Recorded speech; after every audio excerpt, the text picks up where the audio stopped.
Osag et Esosa menaient une vie modeste mais heureuse à Bean City.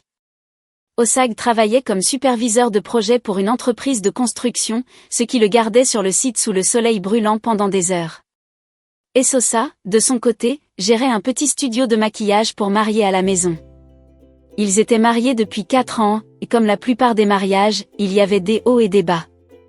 Ils économisaient pour acheter leur premier terrain et rêvaient de construire un bungalow avec un jardin. C'est dans ce foyer qu'Imad est arrivé. Imad était une amie d'enfance d'Esosa qui avait été comme une sœur depuis leur jour de lycée. Elle est arrivée un mercredi soir avec un petit sac de voyage et une histoire dramatique sur la façon dont son petit ami l'avait mise à la porte. Esosa lui a dit de rester quelques jours jusqu'à ce qu'elle trouve un autre endroit. Au début, Imad était une joie, aidant à la cuisine et gardant l'appartement animé. Cependant, Imad était aussi très observatrice. Elle a remarqué la façon dont Osag saluait toujours les jeunes femmes qui venaient pour le maquillage et la façon dont Esosa avait parfois l'air inquiète lorsque les factures arrivaient plus vite que les paiements des clients. Elle a commencé à semer des doutes dans l'esprit d'Esosa, suggérant que Osag pourrait être infidèle. Un samedi matin, alors qu'elles épluchaient de l'igname ensemble dans la cuisine, Imad a chuchoté « Esosa, ton mari est très amical. » « Oh, trop amical à mon avis. » Esosa a ri, pensant que c'était une remarque ludique, mais Imad n'a pas ri. Elle a simplement levé un sourcil et continué à couper l'igname comme si elle avait laissé tomber un avertissement important. Au cours de la semaine suivante, Imad est devenue une experte dans l'art de planter des choses sans les planter. Elle mentionnait négligemment qu'elle avait vu une des collègues de travail d'Osag rire trop fort au carrefour lorsqu'il passait. Elle soupirait et disait « Les hommes de nos jours, H.M., si tu n'es pas prudente, avant que tu ne t'en rendes compte, ils te donneront de l'hypertension. » Un mercredi soir, Osag est rentré plus tard que d'habitude. Esosa était encore occupée à poudre le visage d'une cliente lorsqu'il est entré. Mais avant qu'elle ne puisse demander comment s'était passée sa journée, Imad est intervenu depuis le couloir et a dit d'une voix basse et dramatique « Ma chère, si ce n'était pas moi, je demanderais à Sam où il était depuis le matin, la nuit n'est pas le moment où un homme marié devrait se promener. » Un après-midi, Imad a pointé du doigt un nom de femme étrange qui est apparu sur l'écran du téléphone d'Osag. Elle n'a pas touché le téléphone, mais elle a regardé Esosa avec un sourire suspect et a dit « J'espère que tu connais tous les amis de ton mari, car celui-ci ne ressemble pas à un nom ordinaire. » Esosa a commencé à remarquer les petites choses, comme la façon dont Osag sortait parfois pour prendre certains appels et comment il devenait défensif lorsqu'elle posait des questions innocentes. Finalement, Imad a convaincu Esosa de suivre Osag un vendredi soir.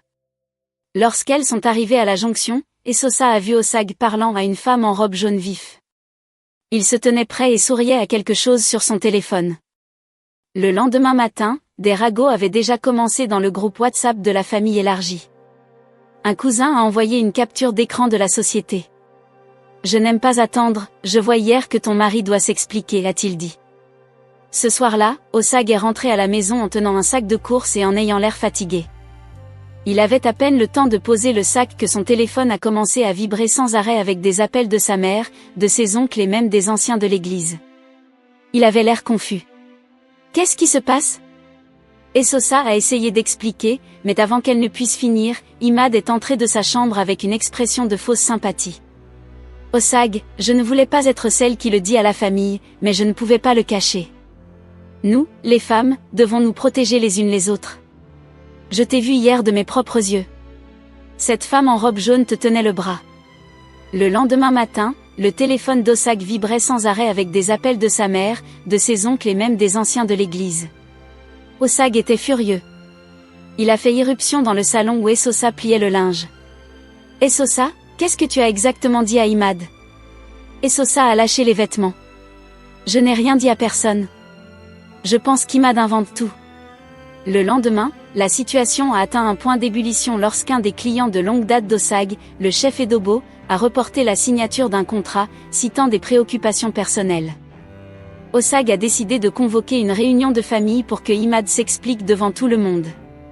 Samedi soir, la cour était animée comme un jour de marché. La salle de la famille chez Mama Osag était remplie d'oncles, de tantes, de cousins, d'anciens de l'église et même de quelques voisins curieux. Imad s'est levé lentement et a joint les mains comme une sainte. « Je ne voulais pas parler, oh, mais en tant que belle-sœur, je ne peux pas me taire quand je vois quelque chose qui va détruire le nom de ma famille. » Elle a sorti une photo imprimée sur laquelle Osag était en train de parler à une femme en robe jaune à l'extérieur de l'hôtel. L'angle de la photo donnait l'impression qu'il lui tenait le bras. Cependant, la femme en robe jaune est entrée dans la pièce, expliquant qu'elle était une architecte junior qui travaillait avec Osag. Elle a expliqué que leur rencontre à l'hôtel Freedom avait été organisée par son patron car l'endroit était à mi-chemin entre les deux bureaux. Les regards se sont tournés vers Imad. Mama Osag s'est levée. Imad, est-ce vrai? Tu es allé chercher des images pour détruire le mariage de ta propre famille. Les anciens ont décidé qu'une punition était nécessaire. Imad devrait s'excuser publiquement auprès d'Esosa et d'Osag et parrainer la nourriture et les boissons de la prochaine réunion de famille. Ainsi, la réputation d'Imad en tant qu'informatrice de la famille s'est effondrée du jour au lendemain. Merci d'avoir lu cette histoire. N'hésitez pas à partager vos pensées sur l'histoire avec moi dans la section des commentaires. Quelle leçon avez-vous tiré de cette histoire? N'hésitez pas à partager l'histoire avec vos proches et à donner un pouce levé à l'histoire. Abonnez-vous à cette chaîne si vous ne l'avez pas encore fait. Jusqu'à ce que je vous apporte une autre histoire, au revoir.